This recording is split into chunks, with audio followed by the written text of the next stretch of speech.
خليكم متأكدين انكم هتحتاجوا تعملوا الفراخ بالطريقة دي، سواء كان عندكم عزومة او حتى ما عندكوش. حاجة كده تشرف وشكلها روعة جدا. لو عملتيها كده في العزومة هتبقى شكلها ولا اروع من كده. هنقول بسم الله ونصلي على الرسول عليه افضل الصلاة والسلام، وتعالوا نشوف الطريقة بتاعتنا سهلة جدا وبسيطة. في بولة معانا علبة زبادي كبيرة، هنحط عليها معلقة صلصة معلبة كبيرة، وكمان معانا معلقة كبيرة دبس الرمان، معلقة كبيرة زي ما انت شايفة كده. كمان معانا معلقة كبيرة من الصويا صوص، وكمان هنحط معلقة كبيرة من العسل الأسود. عايزة اقولك بتوديها في حتة تانية خالص، ما تخافيش خالص مش هتسكرها.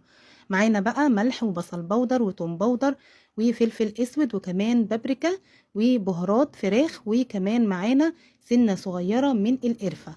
القرفة والجنزبيل بيخلوا لنا الفراخ المشوية طعمها حلو جدا ومختلف. كمان هنحط معلقتين كبار من الخل، وكمان معلقتين من الزيت، وكمان نص معلقة من السماق. الفراخ بقى بالسماق بتخليها طعمها روعة جدا. عايزة اقولك بقى ان مزازة السماق مع الحاجات اللي هي العسل والحاجات اللي فيها سكر شوية اللي احنا حطيناها ودبس الرمان هتديلها طعم وتست مختلف جدا. بعد بقى ما حطينا التتبيلة دي كلها هنقلبها كويس جدا، وهننزل بيها على الفراخ بعد ما غسلنا الفراخ ومقطعينها، وكمان مصفيين الفراخ تماما علشان تشرب معانا التتبيله. لو نعمل الحشوه اللي هنحطها جوه الفراخ، بصل متقطع جوليان، وكمان معانا ملح وفلفل اسود، وكمان نص معلقه من السماق، وكمان معانا حبه بقدونس كده صغيرين حوالي معلقه صغيره. طبعا الفرخه بتاعتي بعد ما سبتها ليله كامله في التلاجة مع التتبيله دي، لو انتي مستعجله ممكن تسيبيها على الاقل ساعتين في التتبيله عشان تبقى حلوه. هنحشي بقى البصل بالسماق بالبقدونس بالتوابل بتاعتنا، وهنحشي بيها الفراخ.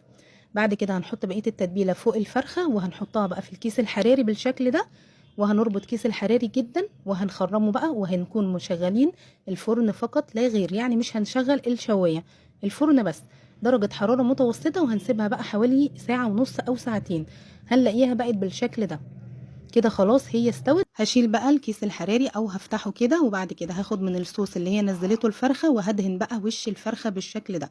وبعد كده هدخلها كمان حوالي 10 دقايق او ربع ساعة علشان تتحمر كده معايا اكتر وتبقى شكلها احلى كمان. بعد كده بقى هندخنها بالفحمة، وهعمل بقى التتبيلة كده تحت الفرخة هتخليها بقى طعمها روعة جدا. بصل وسماق وفلفل اسود وملح ورشة من البقدونس، هنقلبهم مع بعض وهنحط بقى عليهم الفرخ.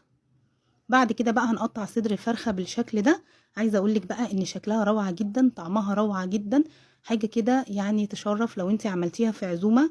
تحت بقى الرز بسمتي كده، تحتيها رز بسمتي، والحشوة اللي جواها دي طعمها برضو خطيرة جدا. التتبيلة سهلة وبسيطة، وكمان ناجحة جدا. شايفين بقى الفراخ ملزقة كده زي الفراخ السوري اللي بنشتريها من بره، طعمها حلو جدا.